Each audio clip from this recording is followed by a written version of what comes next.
arra Oromoon sadarkaa abbaa dhabde sadarkaa ummanni Oromoo hoggii dheebote jee namni isaa dubbatu ibsa tokko baasu sadarkaa hoggii ummanni Oromoo du'e namni tokko du'e ju ka abbaa gadaa ajjeese bar amma qaaniin beekaa bar hin dubbatin naan janiitiin use malee eenyu ka abbaa gadaa mootummaa keessa ajjeese bar mootummaa Oromiyaati ta abbaa gadaa ajjeefte bar sidhiifna siif baddi si fakkaate siif baddi si fakkaate shanee ajjeese no kijiba walitti naasoin shaneen ajjeefte jirtu jechuudha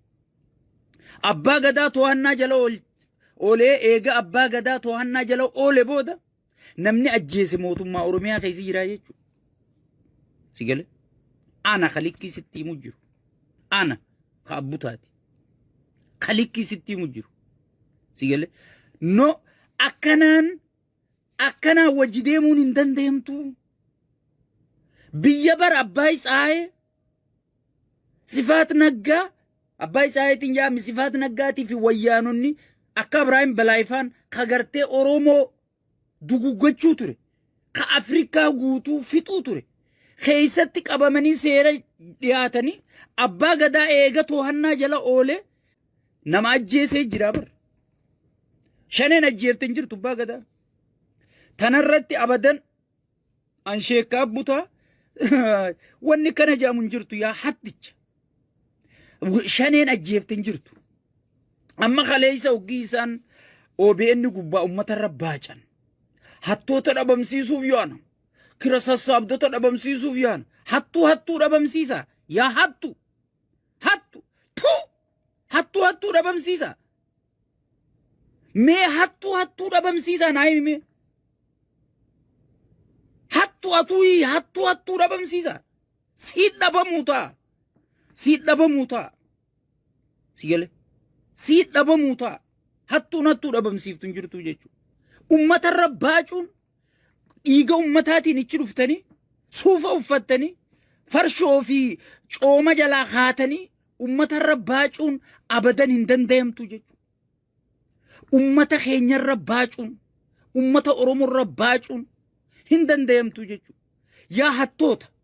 nuti bar bakka rakkinni jiru beeyna bar eenyuka tiraantiramma ummataan sobu jirtan kana eenyuka sheeriidhaan galchu jiru nuti ni beeyna bar ummanni wayinurra daldaladhaa isiniin jee nuuf daldala jee malee wayinurra daldaladhaa isiniin jee qabsoo ummataa irraanfattanii akkamitti ichi dhayxanii dhiiga ummataatiin ichi dhaquu irraanfattanii dhiiga hiyyeessaatiin ichi dhaquu irraanfattanii Oromoon boo'u jirtii meerra Oromoon boo'u jirtii meerra akkana wajjiyaana abadan انتو خن وجميانو جيجو نيفر حتو هاي مال مرارا دان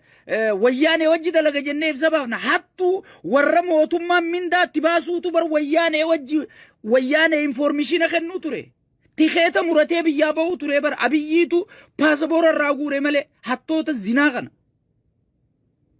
سيجل باسبورا راغورا مملي ور اسيتي بر درو هوتيل جارتي جرابر سيغله ور درو شنه داف نوتي ابا وجه ولد بوم بربان نوجي انفورميشن ابيچو جلا خنو تري جرابر هاغا امانغور حتو دبم سيفنا نونجا وبين ربي حتوني ور ارك ايغا سيغله امه الرباچو ما جالتن هاي isini 15 sen isini qophaawaa jira dhiirti dhiira isini qophaawaa jira yaa fincooytu hattu isini beere keessanuu ajajuu hin dandeenye kana dhiisi isinitti 15 sen eenyu hebbeena eenyu kabbaa gadaa ajjeese beeyna abbaa gadaa karrayyuu eenyu karashane beeyna sigale shane rashan tanjirtu ana deeggaraa badhaadhinaati information san isinii kennaa jiru shane rashan tanjirtu eega inni to'annaa jala oolee qaban booda rashananii jechuudha karashane mootummaa naannoo Oromiyaati. Kijibdu. Oromoo gowwa seetanii ummanni Oromoo ismaartii bar. Anaa isinii hima ummata Oromoo waajjira pirezidaantiitii fi waajjira paartii badhaadhinaa keessa bakki rakkoon jirtu. Bakka takkitti isan buqqifnaan Oromiyaan laal jannata gana. Walaa ka hidhamee ni baha, walaa ka gartee baqate ni deebi'a. Dubbiin Oromoodhaa laal daa'imaa fi dhadhaan siin jee anaa sii hima. Akka Oromoo waliin taane ka hidhaa jiru ka hidhaan baane ka baqatee biyya alaa jiru kan galle kachi keessa jiru ka wal shakku. Oromoon akka gartee afaan tokkoon taane warri godhu jiruchi keessa jiraa jechuudha. Dantaa aangoo isaaniitiif.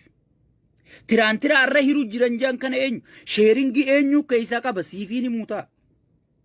Sheerii namaatiin galu jira tiraantirri immoo qotee bulaaf kennin, maarreef kennin, mixirqishoof kennin, ejaniif dhaatu jira, namaan naggatu jira jechuudha.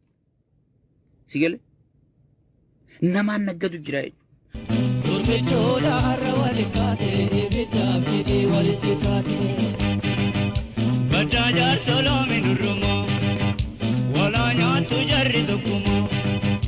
Walanya tu jarri dokumo, Shole